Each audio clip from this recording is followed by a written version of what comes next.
Ku rindu padamu, oh kasihku.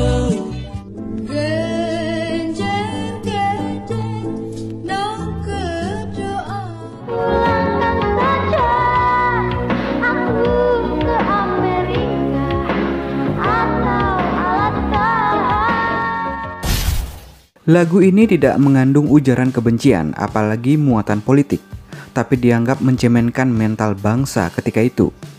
Ya, Hati yang Luka dari Betharia Sonata. Betharia, yang dikenal generasi 1990-an sebagai pasangan aktor laga Willy Dozan, pada akhir 1980-an kian populer lewat hit Hati yang Luka. Lagu ini punya tempat tersendiri dalam sejarah represi Orde Baru. Lagu ini terbilang legendaris. Masyarakat Indonesia yang hidup di antara akhir 1980-an hingga 1990-an banyak yang kenal liriknya. Pulangkan saja aku pada ibuku atau ayahku. Ya gitulah. Lagu ini pernah diplesetkan dalam film Warkop DKI, Godain Kita Dong tahun 1989. Sudah tentu menjadi kocak. Dalam film itu, refnya berubah. Pulangkan saja aku ke Amerika atau Alaska. Lalu bagaimana sejarah pelarangan lagu-lagu cengeng di era Orba?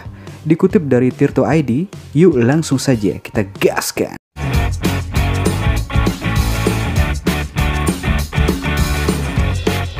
Hati yang Luka dilempar ke publik pada 11 Januari 1988. 4 hari kemudian, video klipnya nongol di TVRI, yang saat itu satu-satunya stasiun TV yang bisa ditonton rakyat Indonesia.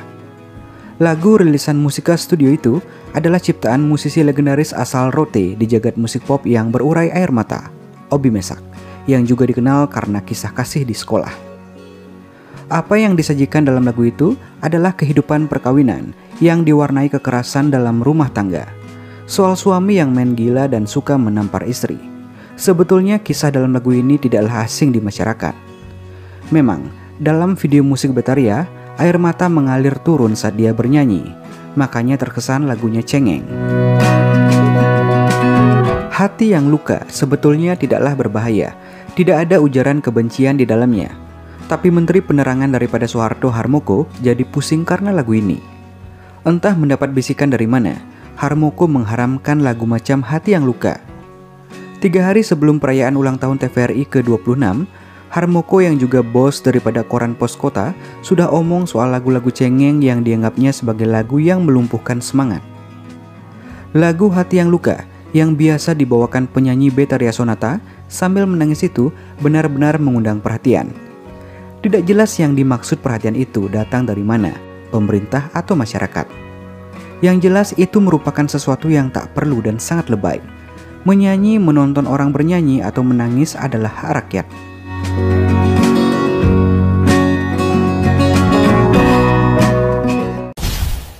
Dalam acara perayaan ulang tahun TVRI ke-26 pada tanggal 24 Agustus 1988 yang dimeriahkan musik-musik ceria, sebagai Menteri Penerangan, laki-laki pengganti Ali Murtopo itu dengan tegas mengatakan, "Stop lagu-lagu semacam itu," maksudnya stop lagu cengeng.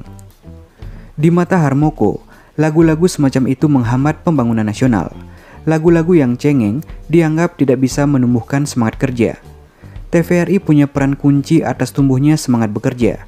Bagi Harmoko, semangat bekerja rakyat dalam pembangunan tidak akan berhasil apabila mata acara TVRI banyak diwarnai lagu yang disebutnya sebagai ratapan patah semangat berselera rendah, keretakan rumah tangga atau hal-hal cengeng. Menurut Harmoko pula, apa yang digambarkan dalam lagu-lagu cengeng itu bukanlah kenyataan yang ada dalam masyarakat. Tapi Obi Mesak berpendapat lain. "Saya mencipta berdasarkan apa yang saya lihat dan saya alami. Itu adalah gambaran nyata dari kehidupan ini," katanya seperti dikutip Yok Fang Liao dan Leo Suryadinata dalam Essential Indonesian Reading a Learner's Guide tahun 2005.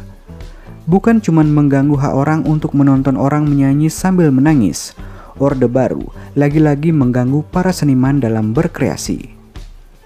Mau Harmoko yang benar atau Obi Mesak yang benar, ada pasar yang harus diisi. Menurut Rinto Harahap, pencipta lagu yang kebanyakan dengan tema pembangkit air mata, sekaligus Ketua Asosiasi Industri Rekaman Indonesia atau ASIRI, Lagu semacam itu justru banyak diminta masyarakat. Buktinya terjual sampai ratusan ribu kaset.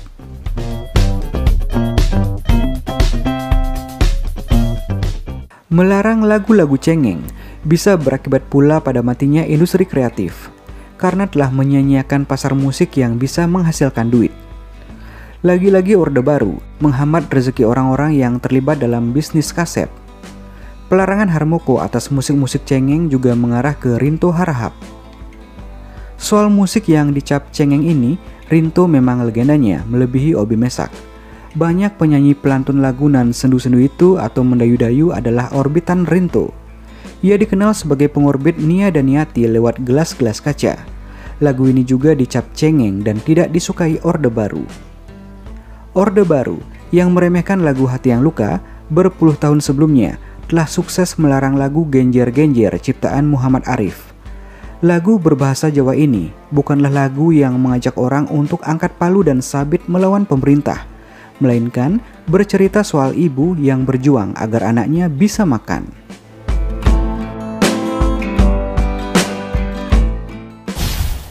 Tapi, menurut propaganda Orde Baru, Gerwani menyanyikan lagu ini ketika mereka melakukan pesta seks dan memotongi tubuh para perwira angkatan darat yang diculik pada tahun 1965. Sejak itu, lagu ini dilarang, tulis Ariel Heryanto dalam Identitas dan Kenikmatan tahun 2015.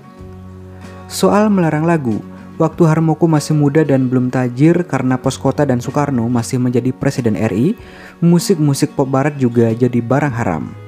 Soekarno menjulukinya lagu Ngak Ngik Ngok dan di lain waktu disebut musik setan. Jangan harap dengan The Beatles atau Elvis Presley. Kus bersaudara pernah membawakan lagu Beatles I Saw Her Standing There dalam sebuah pertunjukan dan akhirnya masuk sel selama 3 bulan. Bagi beberapa orang, musik yang dicap Ngak Ngik Ngok itu padahal bisa menjadi musik yang menumbuhkan semangat bekerja dan berpikir positif. Bicara soal lagu cengeng, lagu bikinan Obi Mesak atau Rinto Harahap atau Pancepondak bukan lagu-lagu cengeng yang pertama di Indonesia. Rahmat Kartolo berjaya dengan lagu Patah Hati pada 1960-an. Industri musik pop lalu menguntit kesuksesan lagu yang dikonotasikan cengeng tersebut, tulis Denny Sakri dalam 100 tahun musik Indonesia tahun 2015. Di era 1970-an, lagu mendayu-dayu dan sendu pun banyak beredar di masyarakat. Beberapa musisi sanggar yang mengaku rocker pun ikut bikin lagu-lagu yang sebetulnya cengeng. Pada awal 1970-an, ada band bernama The Crabs yang cengeng juga liriknya. Ada yang menyebut anak tercinta daripada Ibu Tien Soeharto, Bambang Triatmojo, adalah bagian dari band itu, kata Krishna Sen dan David T. Hill dalam media Culture and Politics in Indonesia tahun 2006. The Crabs rekaman di bawah Remako. Namun, dekade 1980-an adalah masa puncak kesalnya pemerintah kepada musik-musik cengeng. Hingga Obi, Rinto, Pance, dan kawan segenerasinya lah yang kena larangan pemerintah lewat mulut Harmoko. Tak disangka, segala pelarangan yang pernah terjadi di Orde Lama dan Orde Baru bisa saja terjadi kembali di era sekarang. Soal pembatasan kreativitas musisi ini pernah ramai diperbincangkan lewat rancangan undang-undang atau RUU Permusikan yang diusulkan oleh Komisi 11 DPR RI. Ada klausul yang rentan menjadi pasal karet. Aturan karet yang dimaksud adalah pasal 5. Isinya berisi beberapa larangan bagi para musisi, dari mulai membawa budaya barat yang negatif, merendahkan harkat martabat, menistakan agama, membuat konten pornografi, hingga membuat musik provokatif. Vokalis Efek Rumah Kaca Kholil Mahmud adalah salah satu yang mengkritik. Ia menilai, jika RUU Permusikan diterapkan, maka ia akan mengekang kebebasan berekspresi, bukan cuma musisi, tapi setiap orang. Ada di dalam pasal 5 dan 50 untuk ketentuan pidananya. Mungkin saja lagunya Iwan Fals yang bongkar, yang semua orang tahu liriknya, kita harus turun ke jalan, robohkan setan yang berdiri mengangkang itu, sangat provokatif, dan itu memenuhi ketentuan pidana pasal 50. Menurut interpretasi penegak hukum misalnya, keresahan juga disampaikan Hafiz Gumai dari Koalisi Seni Indonesia. Hafiz khawatir, efek pasal 5 RUU Permusikan akan serupa dengan Undang-Undang Informasi dan Transaksi Elektronik atau ITE yang telah menelan banyak korban. Tapi untungnya, RUU ini tidak jadi disahkan. So, bagaimana menurut pendapat kalian guys tentang pelarangan lagu di era Orba ini? Atau mungkin jika terjadi di masa sekarang, ya kayak gimana ya? Tinggalkan argumenmu di kolom komentar. Oke sekian, salam rock and roll. I love musik Indonesia.